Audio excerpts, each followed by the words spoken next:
نحمده ونصلي ونسلم على رسوله الكريم أما بعد فأعوذ بالله من الشيطان الرجيم بسم الله الرحمن الرحيم ألم تر أن الله سخر لكم ما في الأرض والفلك تجري في البحر بأمره ويمسك السماء أن تقع على الأرض إلا بإذنه إن الله بالناس لرؤوف رحيم وهو الذي أحياكم ثم يميتكم ثم يحييكم إن الإنسان لكفور لكل أمة جعلنا منسكا هم ناسكوه فلا ينازعنك في الأمر وادع إلى ربك إنك لعلى هدى مستقيم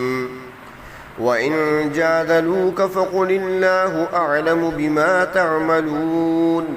الله يحكم بينكم يوم القيامة فيما كنتم فيه تختلفون صدق الله مولانا العظيم اللهم صل على سيدنا محمد وعلى آل سيدنا محمد وبارك وسلم۔ آج کے درس میں سورۃ حج کی آیت نمبر 65 تا آیت نمبر 69۔ گزشتہ درس میں جو آیات تلاوت کی گئی تھیں ان میں اللہ رب العزت نے اپنی پہچان اور اپنی معرفت حاصل کرنے کے لیے دن رات کے اختلاف کو بیان فرمایا، اور آسمان سے پانی کا نازل ہونا اور پھر پانی کے ذریعے سے مردہ زمین کا زندہ ہونا، یعنی زمین کا سرسبز و شاداب ہونا، اس کو بیان فرمایا۔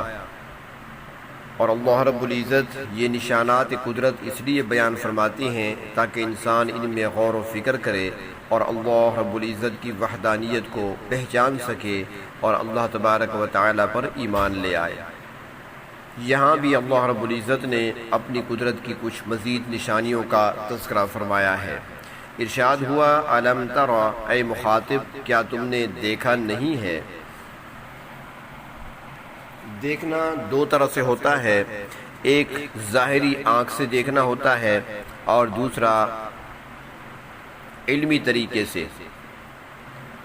یا قلبی طریقے سے۔ تو مطلب یہ ہوگا کہ کیا تمہارے دل میں یہ بات پیدا نہیں ہوئی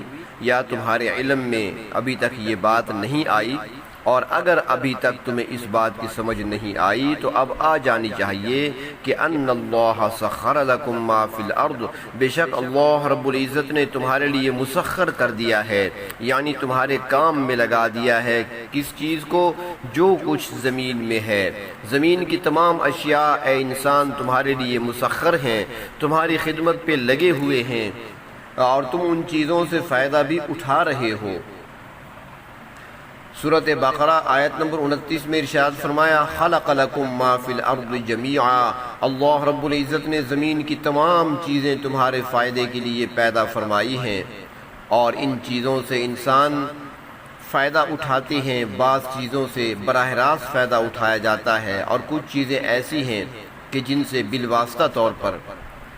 یہاں تک کہ زمین کے اندر رہنے والے کیڑے مکوڑے بھی اور بعض زہریلے جانور اور جاندار جیسے سانپ بچھو بھی انسان کے لیے کسی نہ کسی طریقے سے فائدہ مند ثابت ہوتے ہیں۔ تفسیر معالم العرفان میں ہے کہ حضرت شاہ عبدالعزیز محدث دہلوی رحمۃ اللہ علیہ فرماتے ہیں کہ بعض چیزوں سے انسان اس طریقے سے مستفید ہوتے ہیں کہ انہیں دیکھ کر عبرت حاصل ہوتی ہے۔ زمین میں موجود مٹی، پہاڑ، پتھر، صحرا، پانی، درخت، سبزہ، پھول، پھل اور اناج، دریا، سمندر اور بہنے والے چشمے، بے شمار چیزیں ہیں جو انسان کی خدمت میں لگے ہوئے ہیں۔ اسی طرح اللہ رب العزت نے جانور بھی انسان کے فائدے کے لیے پیدا فرمائے ہیں۔ لوگ ان سے طرح طرح کے فائدے حاصل کرتے ہیں، اس لیے اللہ رب العزت نے فرمایا کہ تم نے غور نہیں کیا کہ اللہ نے کس طرح ان چیزوں کو تمہارے بس میں مسخر کر دیا ہے، تمہارے بس میں دے دیا ہے۔ حالانکہ ان چیزوں کا حقیقی مالک تو اللہ رب العزت خود ہی ہیں، لیکن انسان کے لیے ان چیزوں کو غلام بنا کر پیش کر دیا تاکہ انسان ان سے فائدہ اٹھا سکے۔ وہ اس لیے کسی نے کہا ہے نا کہ کھیتیاں سرسبز ہیں تیری غذا کے واسطے، چاند سورج اور ستارے ضیاء کے واسطے، بحر و بر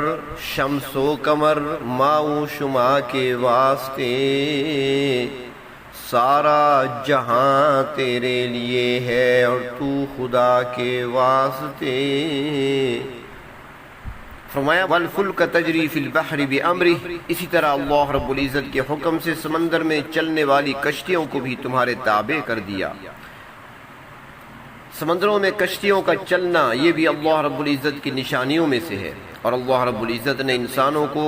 کشتی بنانے اور کشتی چلانے کا علم بھی عطا فرمایا، پھر پانی میں چلانے کا، پانی میں اتارنے کا طریقہ اور سلیقہ بھی سکھایا۔ جب اللہ رب العزت کی مشیت ہوتی ہے تو پھر ہوا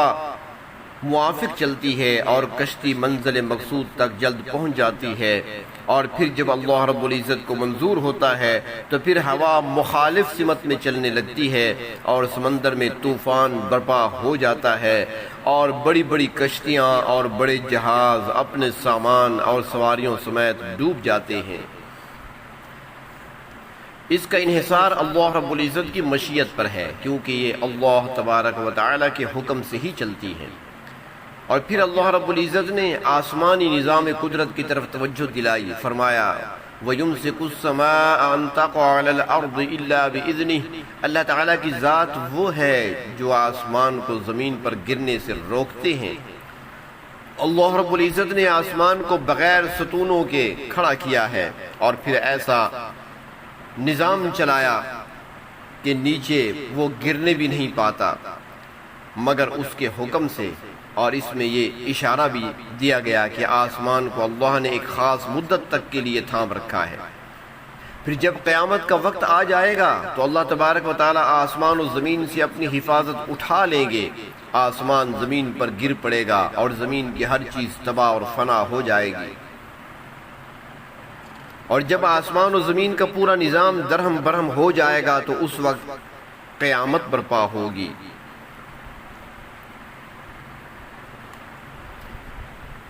آج جو آسمان اور زمین موجود ہیں یہ اس وقت سب ختم ہو جائے گا، اور ان کی جگہ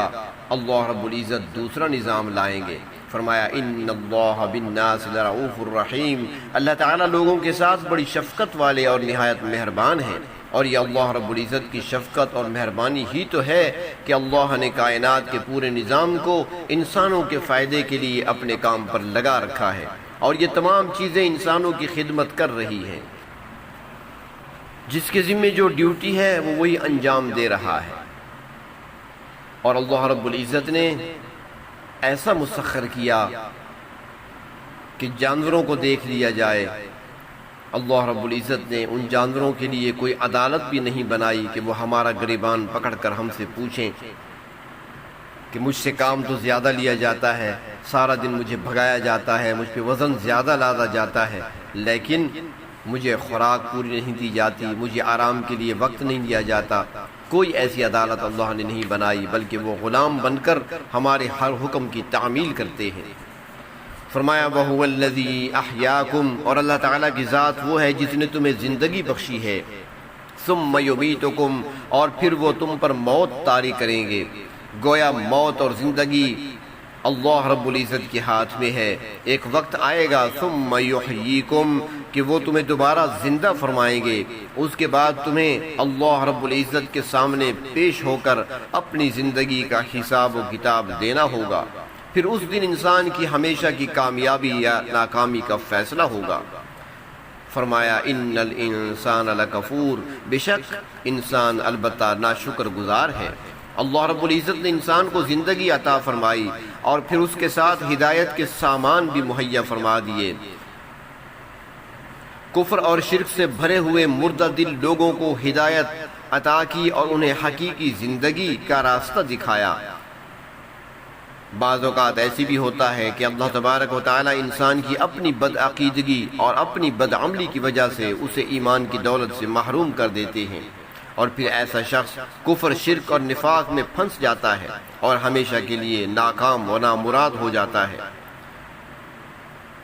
حالانکہ اللہ تبارک و تعالیٰ کی بے شمار انعامات کے پیش نظر انسان کا تو فرض بنتا تھا کہ وہ اللہ رب العزت کی توحید کو مان لیتا، شرک سے اپنے آپ کو بچاتا، اللہ کی عبادت کرتا، اللہ تبارک و تعالیٰ کے ہر حکم کے آگے سر جھکا دیتا، مگر انسان ناشکر گزار ہے۔ وہ ہر وقت اللہ کی نعمتوں کو استعمال تو کرتا ہے مگر اس کا شکریہ ادا کرنے کی بجائے ان نعمتوں کی ناشکری کرتا ہے، کفران نعمت کا مرتکب ہوتا ہے۔ اللہ رب العزت نے کفر اور شرک کی برائی کا ذکر فرمایا اور اپنی قدرت کے کچھ دلائل بیان فرمائے جن کو دیکھ کر انسان اللہ تبارک و تعالیٰ کا تعارف حاصل کر سکتا ہے، اپنے رب کو پہچان سکتا ہے اور اللہ کی توحید کو سمجھ سکتا ہے۔ پھر آگے فرمایا لِكُلِّ أُمَّةٍ جَعَلْنَا مَنْسَكًا هُمْ نَاسِكُوهُ، ہم نے ہر امت کے لیے عبادت کا طور طریقہ مقرر کیا ہے کہ وہ اس عبادت کو کرنے والے ہوتے ہیں۔ جب اللہ تبارک و تعالیٰ کسی قوم کو اپنی عبادت کا حکم دیتے ہیں تو پھر اپنے نبی کے ذریعے اس کا طریقہ بھی بتلا دیتے ہیں۔ فرماتے ہیں کہ منسک اس کا اطلاق عبادت پر بھی ہوتا ہے اور یہ لفظ اللہ کی راہ میں جانور قربان کرنے پر بھی بولا جاتا ہے۔ جب کوئی شخص حج یا عمرہ ادا کرنے کے لیے جاتا ہے اور حج اور عمرے کی ادائیگی کے دوران اگر اس سے کوئی غلطی ہو جاتی ہے تو پھر اس کی تلافی کے طور پر جانور کو ذبح کیا جاتا ہے جسے دم کہا جاتا ہے، اور اسی کو اللہ تبارک و تعالیٰ نے نسک فرمایا ہے۔ سورۃ بقرہ میں جہاں حج اور عمرے میں سر مڈوانے کا حکم دیا تو وہاں فرمایا کہ اگر کوئی شخص بیمار ہو یا سر میں تکلیف کی وجہ سے یہ رکن پورا نہ کر سکے تو فرمایا سورۃ بقرہ آیت نمبر 196 میں فَفِدْيَةٌ مِّن صِيَامٍ أَوْ صَدَقَةٍ أَوْ نُسُكٍ، تو اس کا فدیہ ادا کرے روزوں کی صورت میں، صدقہ کی صورت میں یا قربانی کی صورت میں۔ تو نسک سے مراد قربانی ہے۔ حدیث شریف میں آتا ہے کہ نبی اکرم صلی اللہ علیہ وسلم نے ارشاد فرمایا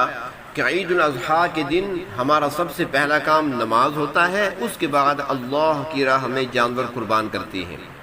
حضور اکرم صلی اللہ علیہ وسلم نے بعض اوقات ایسا بھی فرمایا کہ عید کی نماز ادا کی اور فوراً جانور بھی ذبح کیا۔ اس مقام پر آپ صلی اللہ علیہ وسلم نے نماز کے لیے بھی نسک کا لفظ استعمال فرمایا ہے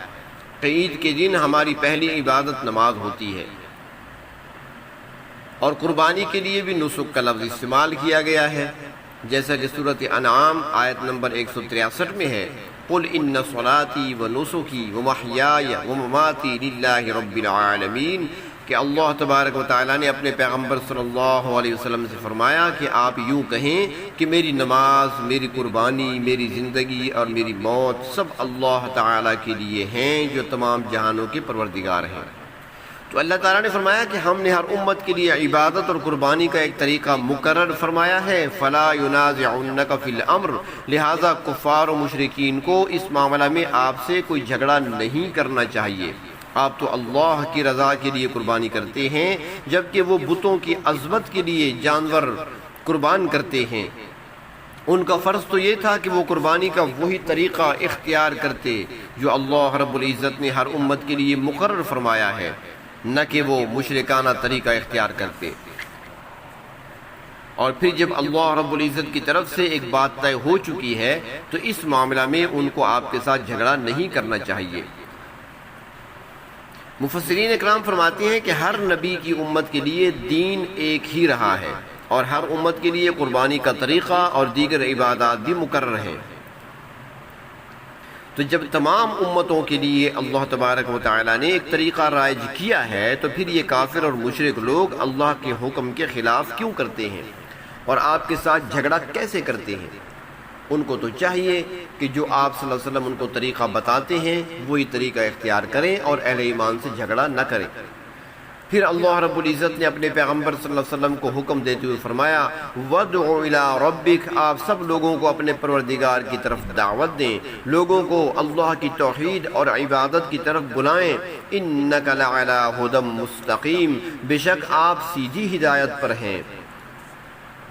اور ہدایت کا بنیادی اصول کیا ہے کہ عبادت صرف اور صرف اللہ کی جائے اور اللہ کے ساتھ کسی کو شریک نہ بنایا جائے، نہ کسی کو اللہ کی ذات میں شریک بنایا جائے اور نہ ہی صفات میں اور نہ عبادت میں۔ آپ اسی بات کی طرف لوگوں کو بلائیں اور ان کو دعوت دیں۔ وَإِن جَادَلُوكَ، اور اگر یہ آپ سے جھگڑا کریں، فَقُلِ اللَّهُ أَعْلَمُ بِمَا تَعْمَلُونَ، تو آپ صلی اللہ علیہ وسلم کہہ دیں کہ اللہ تعالیٰ تمہارے اعمال کو خوب جانتے ہیں، وہ علیم کل ہیں، تمہارے عمل اور تمہاری بدکاریاں اور بدکرداریاں اللہ سے چھپ نہیں سکتی، اور محاسبے کی منزل جب آئے گی اور یقیناً وہ آنے والی ہے تو تمہیں پھر اپنی ساری زندگی کا حساب دینا ہوگا۔ آج تم حق بات کو ٹھکراتے ہو، اللہ کے نبی کی بات کو تسلیم کرنے سے انکار کرتے ہو، تو پھر یاد رکھو قیامت کے دن سخت عذاب میں مبتلا ہو جاؤ گے۔ فرمایا اللہ یحکم بینکم یوم القیامہ، اللہ تعالیٰ قیامت کے دن تمہارے درمیان فیصلہ فرمائیں گے، فیما کنتم فیہ تختلفون، ان معاملات میں جن میں تم بلا وجہ جھگڑا کرتے ہو۔ اس دن اللہ تبارک و تعالیٰ نیکی اور بدی کو واضح فرما دیں گے اور پھر ہر ایک کے اعمال کے مطابق جزا و سزا دی جائے گی۔ اچھے اعمال پر جزا ملے گی، برے اعمال پر اور کفر و شرک اختیار کرنے پر وہاں پر پھر سزا دی جائے گی۔ اللہ رب العزت اپنی سزاؤں سے ہمیں محفوظ فرمائے، نیکی کے راہ پر چلنے اور صراط مستقیم پر چلنے کی توفیق عطا فرمائے۔ وآخر دعوانا ان الحمد للہ رب العالمین۔